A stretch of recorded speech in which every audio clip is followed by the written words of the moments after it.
students. My name is Abhimanyu Singh Billawaria, and in today's session, I'm going to talk about morphology. So, morphology, what is morphology, and what are its branches, and how to practically use it. So, my main purpose is that everyone's concepts should get clear, and on your own personal interest, you can pursue its study further.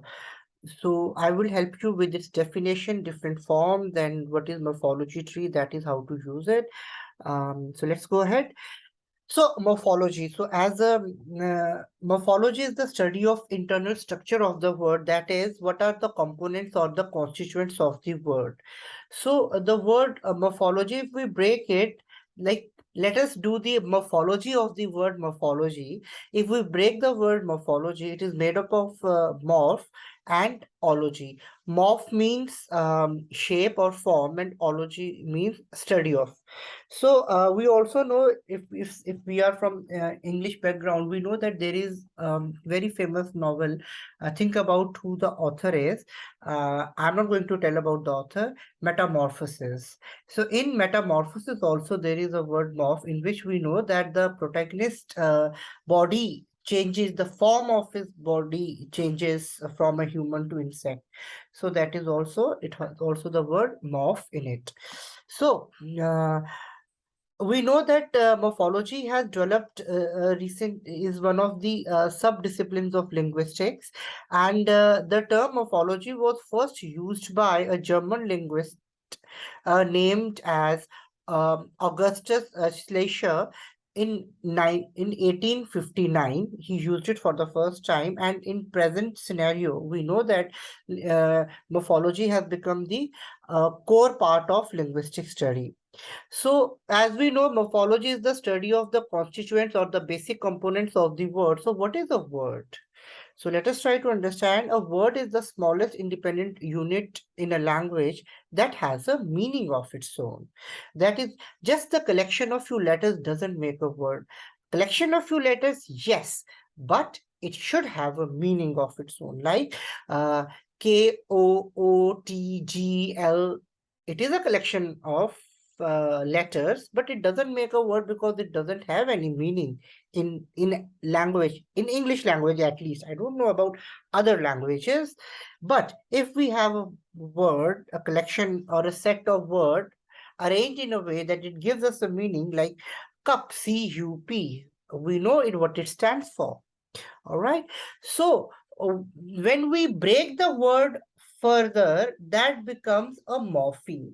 So we cannot break that word when we cannot break a word further, and yet it has its own meaning. It is called as a morpheme.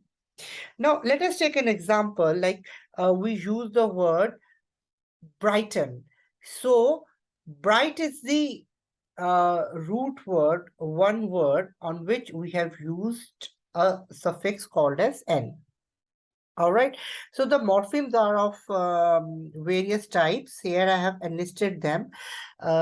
Categorically, there are two major types: free morphemes and bound morphemes.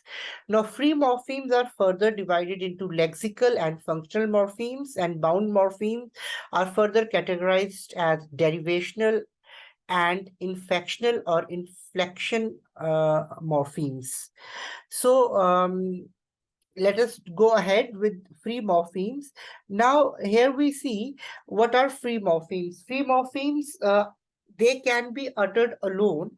Now when I say they can be uttered alone, it means they can stand by themselves as a single word with a meaning. We have to understand. Like example, book, book, table, table, de deliver, learn, kind, and next category comes that bound morphemes. So what are bound morphemes?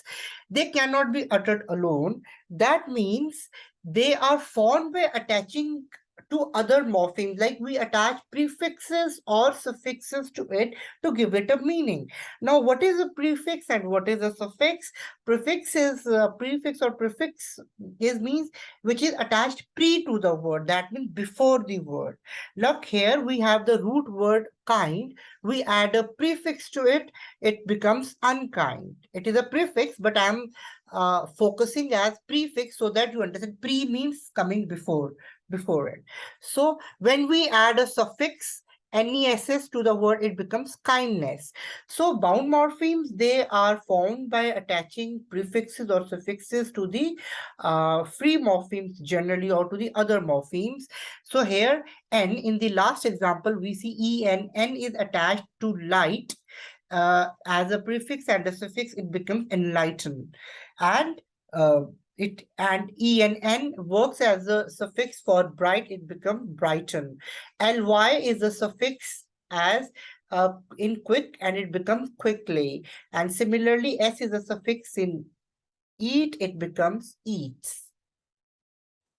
Now, what are free morphemes?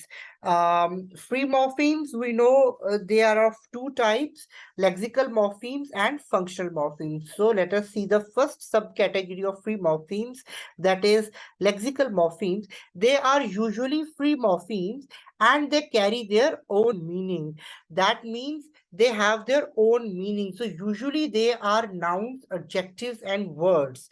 So we can say that these are generally the content words, um, or open or big class words. Now, open or closed and big and smaller class words, they are altogether a different thing to understand, but let us understand as if of now they are the content words, nouns, adjective, and verbs.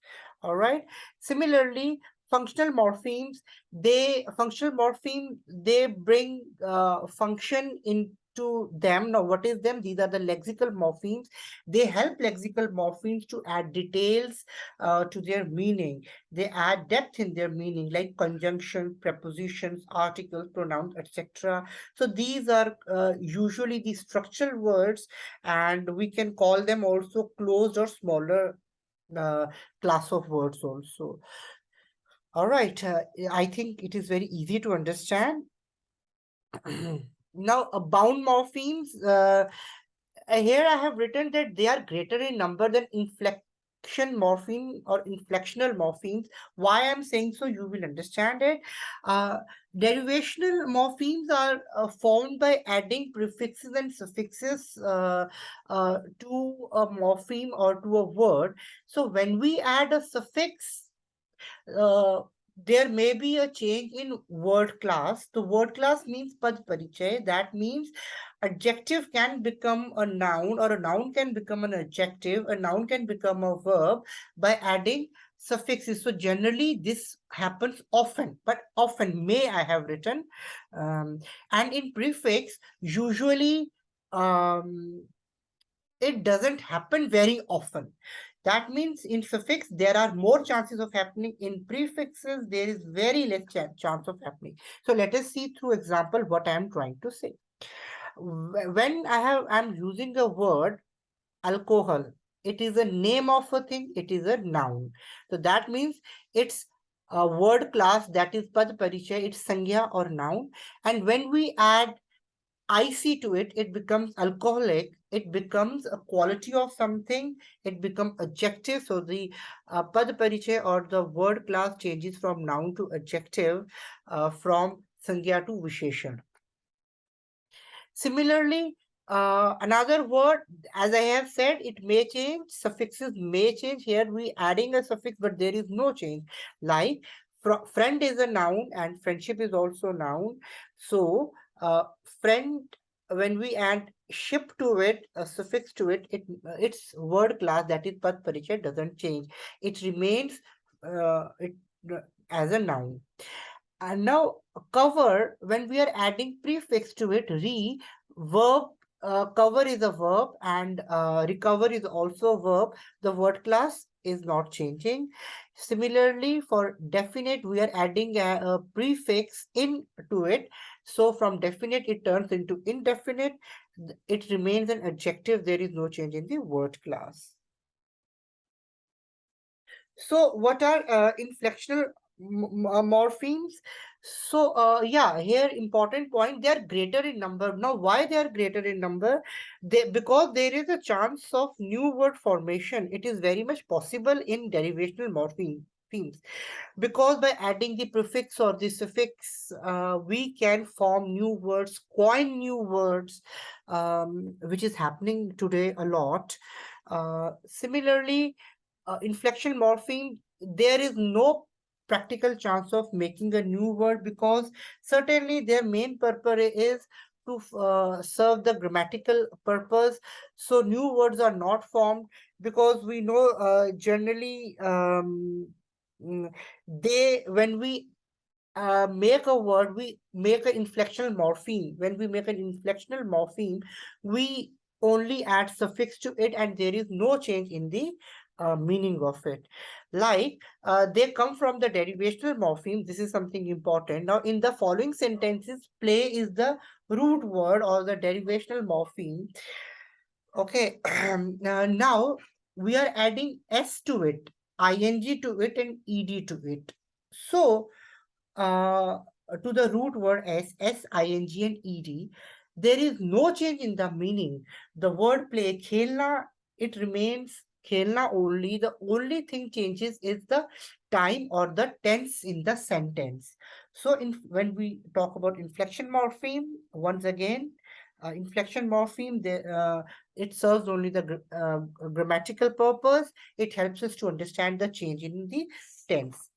Now, let us talk about another important component of morphology, which is called as morphology tree. Now, morphology tree, it can be said as a diagrammatic or a tree representation of constituent units of a word or a phrase of a sentence. I'm not going up to the level of uh, sentence. I'm talking about only words. Now, a morphology tree are of two types. One is complex and simple. One. Unkind is a simple morphology tree, and encouragement is a complex morphology tree. You can see it on the screen. So let us try to understand.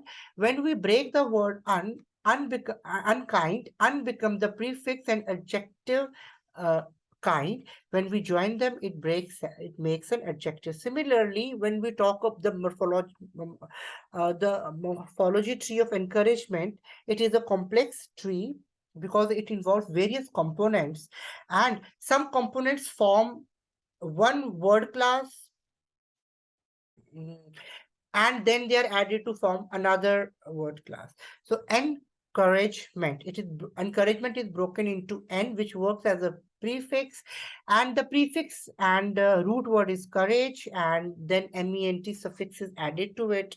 We know that ment helps us to identify the abstract nouns. Similarly, here we see when we join prefix and the root word encourage, we get a noun encourage. And when we add ment, we finally get a noun word encouragement. And lastly, overgeneralization, I have taken it for you. Now, overgeneralization. So, over is a prefix, adjectives become a general, and ice is a suffix, and Asian is a suffix. When prefix and adjectives over general, then it makes an adjective. When over generalize, when a suffix is added, it becomes a verb. When over generalization, Asian is added to over generalize, it becomes a noun. So this is a complex morphology tree also.